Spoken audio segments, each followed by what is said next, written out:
யாத்ராகமம் புஸ்தகம் 31வது அதிகாரம் 18வது வசனம். சீனாய் மலையில் அவர் மோசையோடு பேசி முடிந்த பின் தேவனுடைய விரலினால் எழுதப்பட்ட கற்பலகையாகிய சாட்சியின் 2 பலகைகளை அவரிடத்தில் கொடுத்தார். இங்கு சொல்லப்படுகிறது, தேவன் கர்த்தர் சீனாய் மலையில் மோசையோடு பேசின பிறகு தேவனுடைய விரலினால் எழுதப்பட்ட, இப்போ தேவனுடைய விரலால் எழுதப்பட்ட, அதாவது விரல் என்பது எது? இயேசு கிறிஸ்து கூட சொல்கிறார்.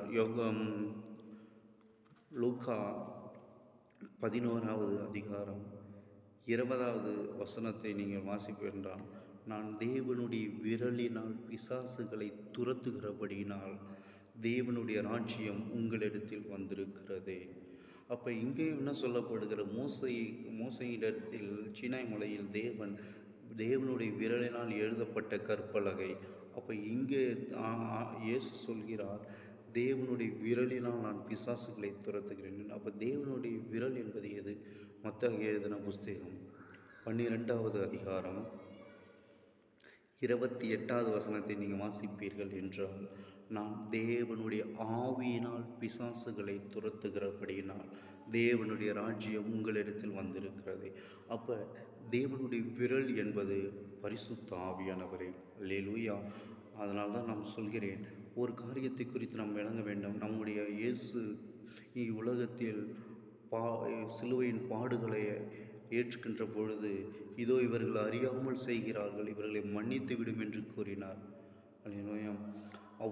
பிதாவாகிய தேவனை குறித்தும் ஒரு அநாதி சிநேகத்தினால் நான் உன்னை சிநேகித்தேன், காரணத்தினால் உன்னை எழுது கொண்டேன், அவரிடத்தில் உங்களுக்கு மன்னிப்பு உண்டு. ஆனால் ஆவியானவரை குறித்து நீங்கள் அசட்டையாயிராமல் நீங்கள் தெளிந்தவர்களாக இருக்க வேண்டும். காரணம், அந்த பரிசுத்த ஆவியானவருக்கு விரோதமாக நீங்கள் இம்மையில் மாத்திரமல்ல மறுமையிலும் அது உங்களுக்கு மன்னிக்கப்பட மாட்டாது. மத்தேயு எழுதின சுவிசேஷம் 12வது அதிகாரம்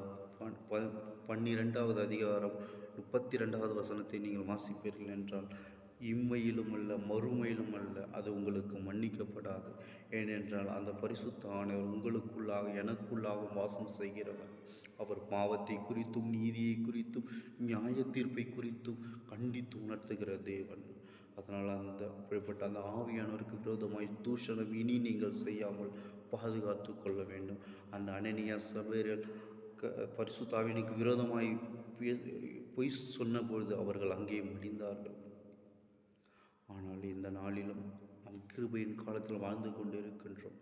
நாம் அசட்டையாய் இனி இராமல் அந்த பரிசுத்த ஆவியானவருக்கு விரோதமாய் தாவீது பத்சேபாள் உரியாவின் மனைவியாய் பத்சேபாளுக்கு விரோதமாய் பாவம் செய்த போது கூட 51வது சங்கீதத்தில் வாசிப்பீர்கள் என்றால், உம்முடைய நல்ல ஆவியை என்னை விட்டு எடுத்துக்கொள்ளாமல் இரும் என்று விண்ணப்பம் பண்ணுகிறான்.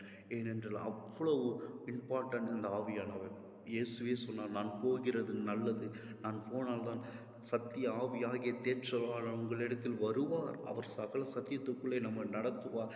ஏனென்றால் அந்த ஆவியானவர் தான் இந்த நாளிலும் ஆளுகை செய்து கொண்டு இருக்கிறார். பழைய ஏற்பாட்டு காலம் முழுவதும் பிதாவாகினுடைய ஆளுகை முடிந்தது. பிறகு மத்தாயிலிருந்து சுவிசேஷம் ஆண்டவராக இயேசு கிறிஸ்து காலம் முடித்தது. நாம் ஆவியானவர் காலகட்டத்தில் வாழ்ந்து கொண்டு இருக்கிறோம். அந்த ஆவியானவர், அதனால ஆண்டவர் சொல்கிறார், ஒருவன் ஜலத்தினாலும் ஆவியினாலும் ஞானஸ்தானம் பெறாவிட்டால் அவன் என்னிடத்தில் தேவனுடைய ராஜ்யத்தில் பிரவேசிப்பதில்லை. இந்த நாளில் நம் ஜலத்தினாலும் அமர்ந்திருப்பான ஆவியின்படி நாம் நடக்க வேண்டும். ஆவியின்படி எவர்கள் நடக்கிறார்கள் அவர்கள் தேவனுடைய புத்திரர்கள். நாம் ஆவியின்படி நடக்க வேண்டும். அனுதினம் நாம் ஜெபிக்க வேண்டும். ஆவியிலே மூழ்கி ஆவியிலே நிரம்பி வழிய வேண்டும். அந்த பரிசுத்த ஆவியானவர் நமக்குள்ள வரும்போது நம் பலனடைந்து எருசலேமிலும் யூதாவிலும் சமாரியாவிலும் உலகத்தின் கடைசி பரியந்தமும். அதனால்தான் இப்படி சொல்கிறார், முழங்கால் அளவு போதாது, இடுப்பு அளவும் போதாது, கணுக்கால் அளவு போதாது, நீந்தி மூழ்கத்தக்கதான அந்த அபிஷேகத்தில் நிறைய வேண்டும். அந்த பரிசுத்த ஆவியானவர் வரும்போது சகல சத்தியத்திற்குள்ள நம்மை நடத்துவார். ஏனென்றால் நாம் அதிகமாய் அக்கினி பாஷையை பேச வேண்டும், அந்நிய பாஷையை பேச வேண்டும். ஏன்னா ஆவியானவர் தந்த அன்று பொழிந்தள்ளப்பட்ட அந்த பெந்தெகோஸ்தே என்ற நாளிலே அவர் ஊற்றப்பட்டார். இன்று வரைக்கும் நமக்குள்ளாக உங்களுக்குள்ளாகவும் அவர் வாசமாய் இருக்கிறார். ஏனென்றால் நீங்களே அந்த ஆலயம் என்று வேதம் சொல்கிறது. என் அன்பு தேவ பிள்ளைகளை, நாம் அதிகமாக அந்நிய பாஷையில் ஜெபிக்கும் பொழுது அற்புதங்கள் நடக்கும். அந்த வரங்களினால் உங்களுக்கு ஆவியானவர் வரங்களினால் நிரம்பியிருந்தால் நீங்கள் அதை அதிகமாக அந்நிய பாஷையோடு நீங்கள் பேசிக்கொள்ள வேண்டும்.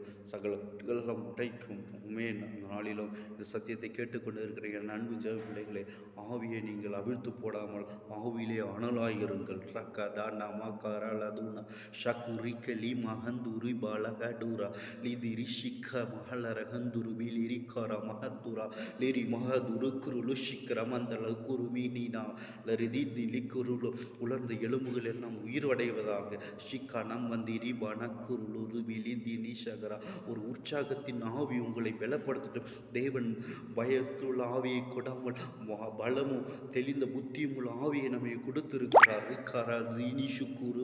அந்தரலா லீரி மகா தூணரந்தர ஷக்குலு மீனி மகளர லக்கதுனுலு குரு ஷிக்கரலா லபிரி நகந்துருளு ஷிக்கினி மகந்தரலா குருவி லீரி ஹதுலா. வேதத்தில் உள்ள ரகசியங்களை அறிந்து கொள்ளும்படி கர்த்தாவே என் கண்களை திறந்தருளும். பரிசுத்த ஆவியானவரே எங்களை பலப்படுத்தும். ரீதி நீஷு கூறு பிகிலே லரஹண்ட ரபோத்தி ரிஷகுல மந்திரி கரலா ரகலிதி நிஷு கூறு பிகிலி இரிகாலஹடு ருகுலுரு தினிஷகலகடரலா ரிமணங்கரலவ திரிஷருளு குருளு. இதோ ஆவி உங்களுக்குள்ளாய் கடந்து வரட்டும். இதோ மாம்சமான யாவர் மேலும் என் ஆவியை ஊற்றுவேன் என்று சொன்னீரே. இந்த நாளிலும் இச்செய்தியை கேட்டுக்கொண்டுகிற யாவர் மேலும் உடைய பரிசுத்த ஆவியை கொண்டு நிரப்புவேனாக. நீ கால ரந்து ருஷி கால ஹந்தரிப்பா.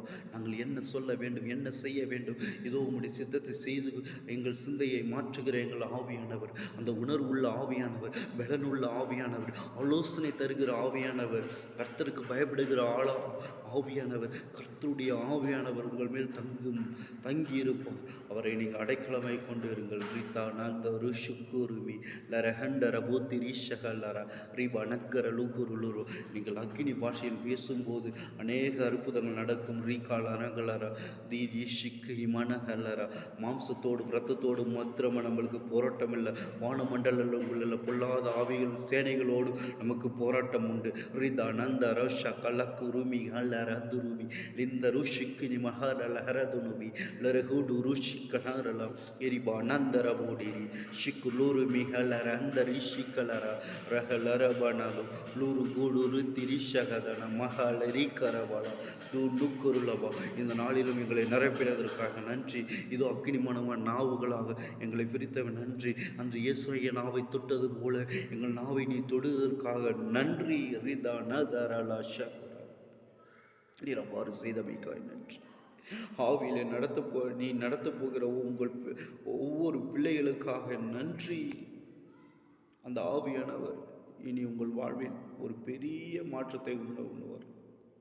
யார் கர்த்தருடைய பர்வதத்தில் ஏறுவான், யார் அவருடைய வாசல் தங்குவான். கர்த்தருடைய ஆவியானவர் அவள் மேல் நிழலிடும் போது இவை யாவும் உங்களுக்கு நடக்கும். அவ்வாறாக பரிசுத்த ஆவியானவர்களை நிரப்பினதற்காக நன்றி. இன்னும் அதிகமாக நீங்கள் அந்நிய பாஷையிலே, அக்னி பாஷையிலே நீங்கள் ஜெபித்து தேவனுடைய வல்லமையை நீங்கள் பெற்றுக்கொள்ள வேண்டும். வசனத்தினால் வளர வேண்டும். தேவ வசனமே அதற்கு ஆதாரம். நானே வழியும் சத்தியம் ஜீவனுமாய் இருக்கிறேன் என்று சொன்ன தேவன் பரிசுத்த ஆவியானவரை கொண்டு உங்களை வழி நடத்தட்டும். God bless you.